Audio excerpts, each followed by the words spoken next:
las elecciones de Israel, lo mismo que en Brasil, lo mismo que en Estados Unidos, en Austria y en todas partes donde ha ganado el fascismo.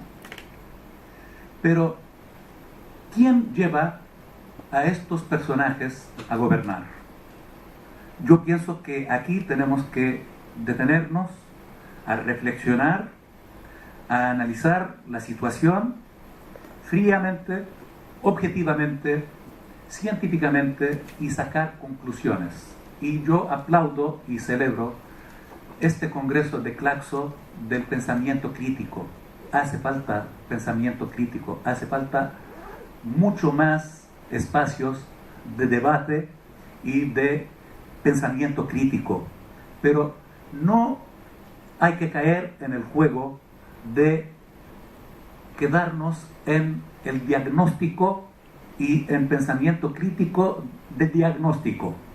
Tenemos que encontrar cosas prácticas, cosas para llevar y ejercer, considerando las transformaciones sociales, tecnológicas, políticas, económicas, y esto no exime absolutamente a nadie, ni individual ni colectivamente, no nos exime absolutamente a nadie, porque lo que ocurre nos involucra y nos incumbe a todos, absolutamente a todos, y es nuestra responsabilidad como individuos y como sociedades proyectar un futuro mejor para nuestros hijos.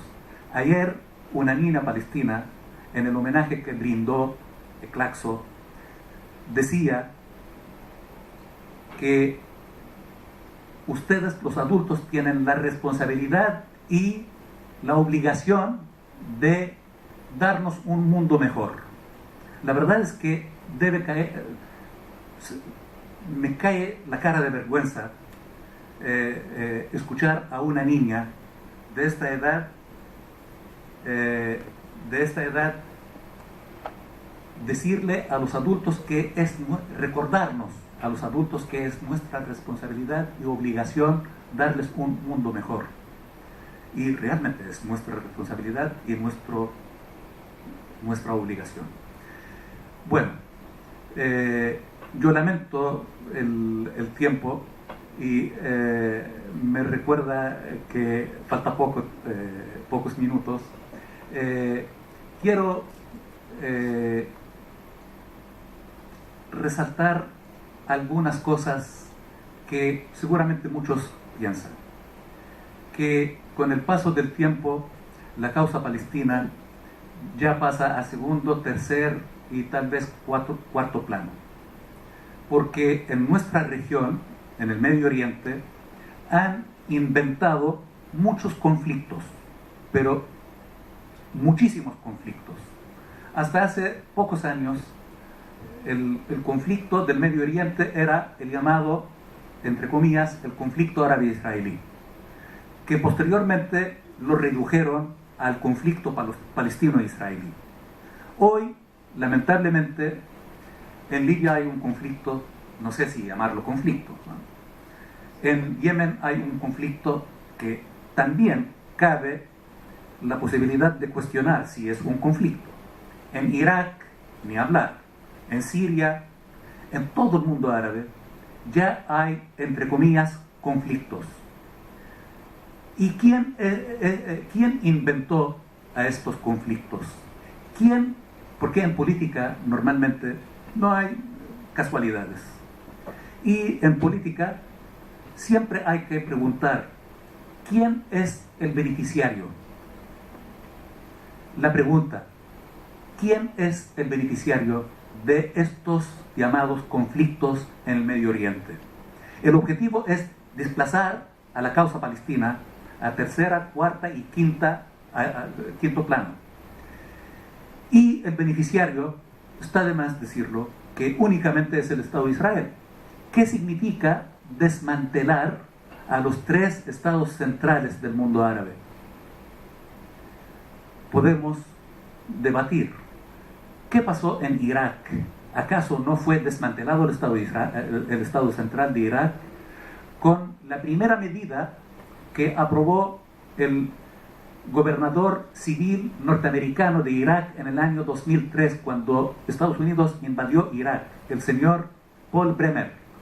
La primera medida que aprobó Paul Bremer fue disolver el ejército iraquí. ¿Qué significa disolver el ejército de un Estado en el Medio Oriente? No estamos hablando de Suecia, no estamos hablando de Costa Rica, que no tienen ejércitos. Estamos hablando del Medio Oriente. Irak, que ha tenido un conflicto que duró muchos años con Irán, otro conflicto que ha durado mucho tiempo con Turquía, con Israel, al lado. Desmantelar el Estado de Irak tiene un beneficiario, Israel. ¿Qué significa desmantelar el Estado de Siria, que es el segundo Estado central del mundo árabe? Está además un análisis profundo. Simplemente es cosa de ver la actuación del Estado de Israel. ¿Cómo? Y escuchen bien, el Estado de Israel ha apoyado militarmente a ISIS. Antes de ayer encontraron un arsenal de armas, antes de ayer, de ISIS, armas norteamericanas y israelíes. Una pregunta: con tantos satélites que recorren el espacio, que son capaces de captar la patente de un auto, ¿cómo ISIS moviliza sus tropas y sus vehículos militares? Nadie es capaz de captar una imagen de ISIS trasladando su arsenal militar.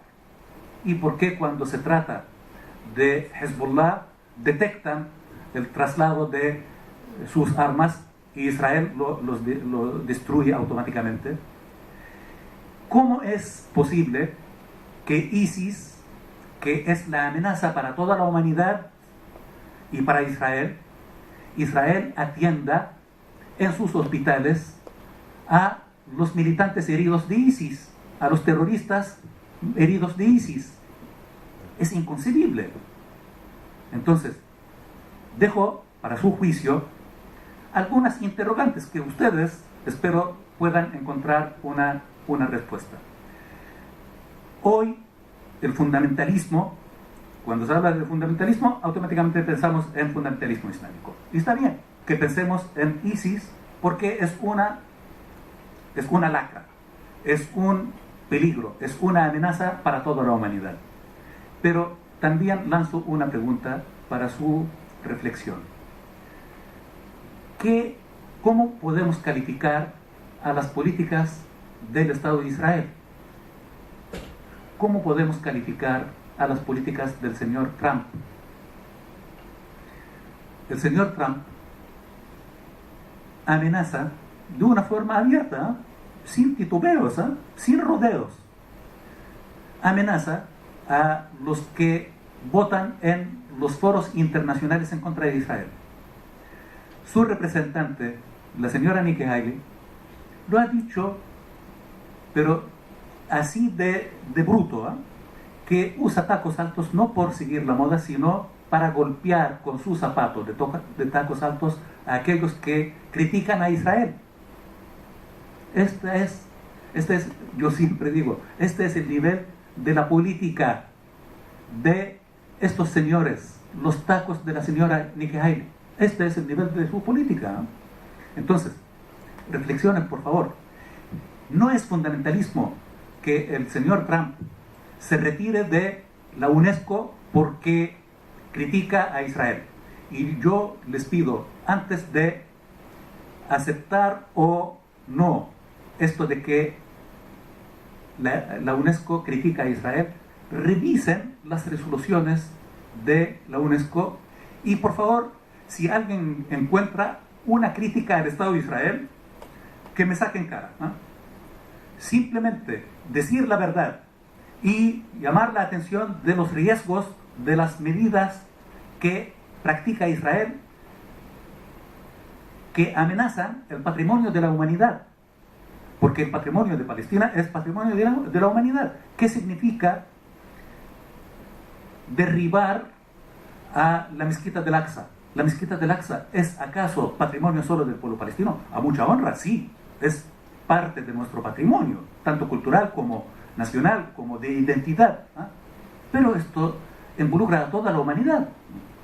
¿Acaso Belén o la iglesia de la Natividad solo involucra a los palestinos?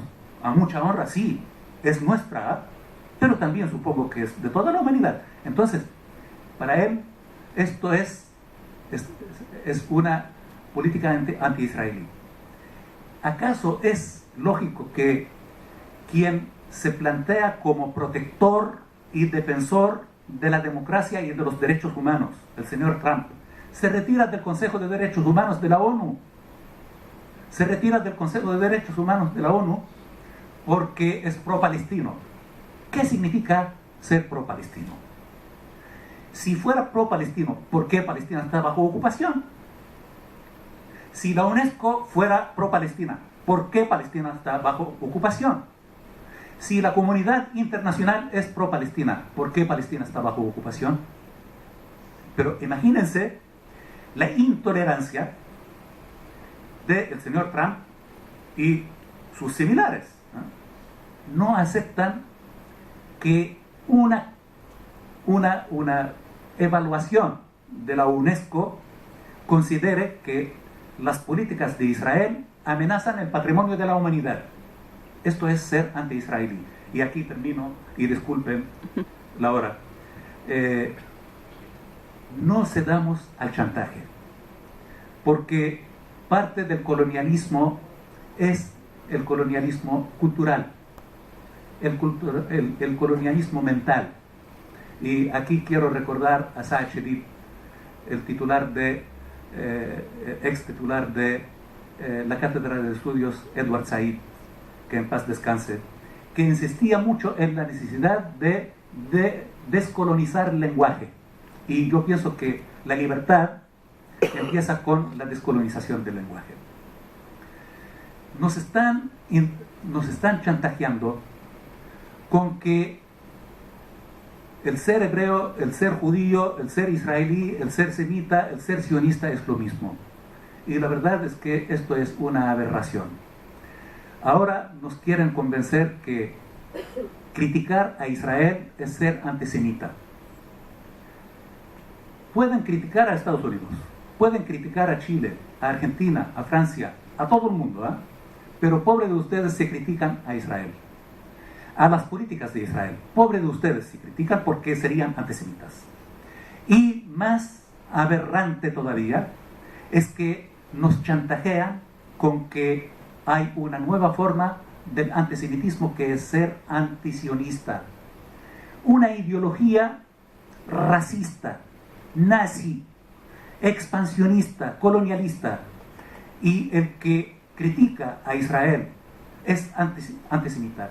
El que podría discrepar con el sionismo es antisemita. Por favor, nos han engañado durante mucho tiempo, pero hoy tenemos los medios para reflexionar, para encontrar la verdad. Y la verdad está a la mano para aquellos que pretenden encontrarla.